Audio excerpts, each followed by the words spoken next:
So hi mga kabidyan, welcome back to my channel, and for today's video ay eto na siya. Mamili na kami ng for tomorrow dahil first day of school, so we need to buy the all ingredients para for tomorrow lang muna kasi nga dapat fresh kasi everyday.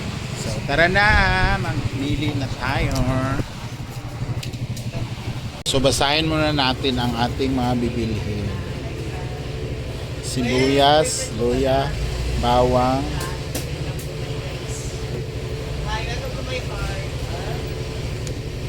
Ayan.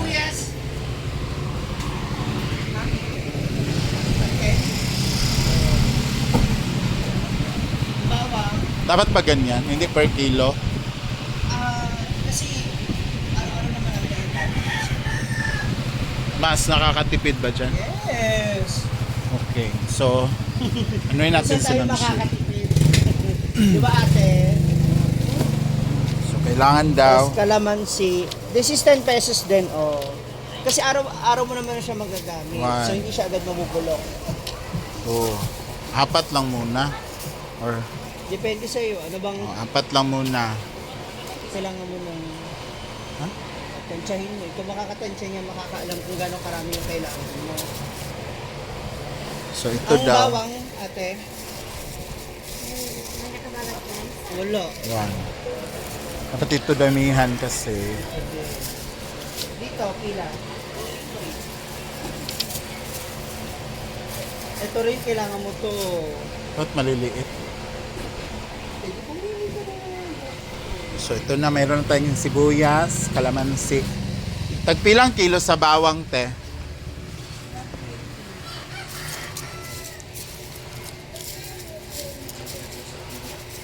So, gagawa ako ng chili sauce. 10 din sa kamatis, di ba? Chili garlic sauce. So,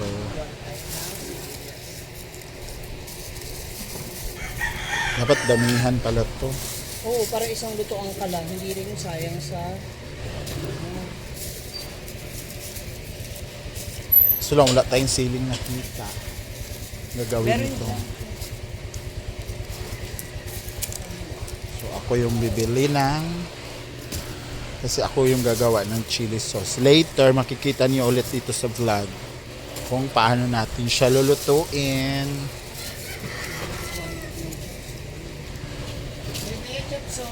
Dapat maraming... So marami na siya. Next is yung luya. Ayoko siya kasi maliliit yung luya. Wala may sili, te? Walang sili. So, onion leeks. Ito. Kailangan kasi natin ito.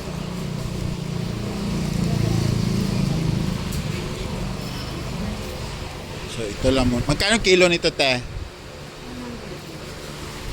100. Carrots. Ito lang muna. So, maglagay din ako dito sa aking eto. Ay, yung original dapat.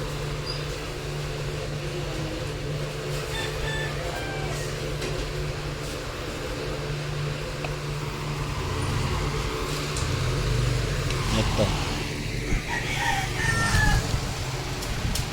So, bibili din tayo ng atsuete powder, guys, kasi dapat hindi siya pale yung ano natin, lugaw. Dapat may kulay para salivating tingnan.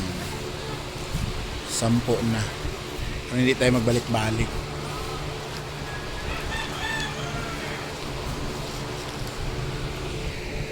Dito tayo bibili ng luya. So, titingnan muna natin. Wala kay sili, be?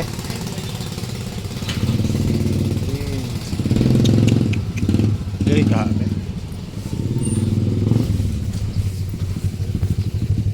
Na may sili, te? Wala. Pilang luy? Ani mo? So ito talaga siya, guys. Kailangan maganda ba yung luya para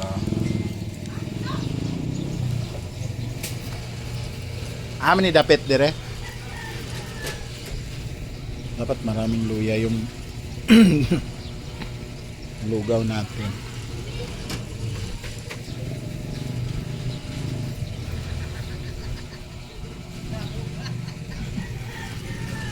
Ayan.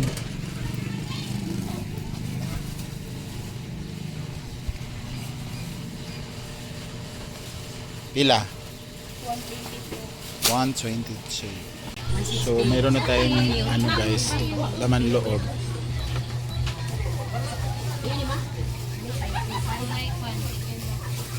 Kulay puso, anak, mayroon na siya. Sa itlog na medium. Ito yung mumurahin guys na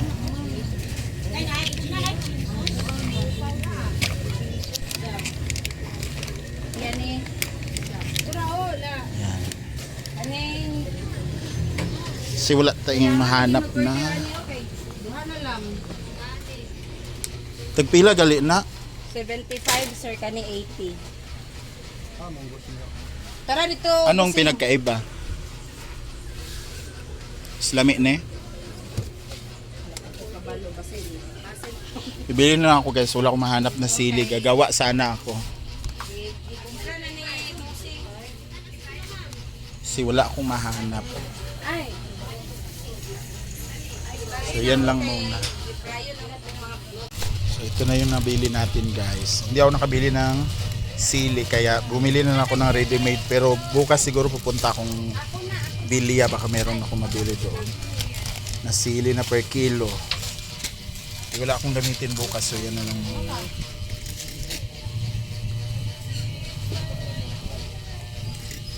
Kasi wala akong gamitin, di ba? So ito yung mura dito na suka guys. Pero pareho lang naman ang lasa.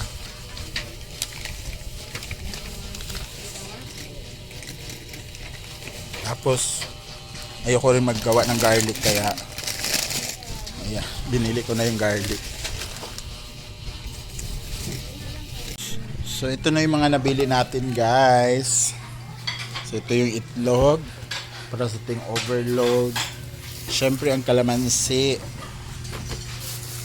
Hindi natin masyadong dinamihan guys dahil wala pa naman tayong ref. Tsaka dapat everyday fresh yung bibilin. So ating overload, meron tayong atay at saka tuwalya at saka chicken. So ayan. So, ito lang yung sahog natin tomorrow.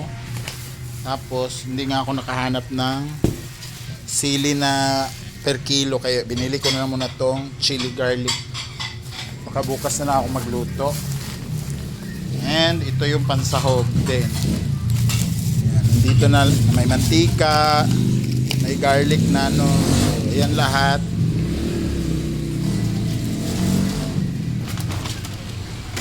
And ito yung ito yung ano panluto bukas. May luya na to lahat. Ayan. Ano pa ba? Ay ito. Yung bigas na malagkit at saka hindi. Nandyan na rin. So, yan lahat guys, yung nabili natin. So, yan yung lahat yung nabili natin guys. And umabot naman po siya. May dala ko kaninang yung pangpuhunan ko talaga is 3,000. So, ang tira is 200 na lang. Kasama na yung pamasahe. Ang kulang na lang dyan is uling at saka yung panggatong na kahoy. So, maghahanap pa ako kung saan ako makabili ngayon kasi kailangan ko na siyang mapukuluan lahat ngayon. Kailangan ko na siyang marinate ngayon ay pakuluan para bukas luto na lang. Tapos timpla na lang. Kasi kung bukas ko pa siya gagawin, anong oras na ako makapag-serve? Lalo na first day of school, dapat dapat maaga pa lang nakaluto na ako. So itong mga is na gastos ko is 2,800. Wala pang panggatong, wala pang uling na initan. And ito na pala yung mesa na gagamitin ko para dito ilagay yung mga mangkok, mga kutsara, yung mga pagsiserban. And of course, dito na po ako mag-iinit ng aking yan, So yan siya. Diyan kay papatong yung kaldero na luto na. Tapos lalagyan siya ng uling sa ilalim para hindi siya lumamig. Kailangan talagang uling. So siguro maghanap ako ngayon mga sansakong uling, magkano kaya yun, bahala na. Tapos ito yung bigas na malagkit. Magkano din to guys. Mahal na pala talaga ngayon. Ay, nandito na siya. Nakabili ka ng lamang loob? Magkano? 130. Kumpleto na yon. Oh, hot mix yun. Okay. So, andito na si Ma'am Shi din dahil mag-aano siya bukas, dinuguin. So, may dala siyang dinuguan. So,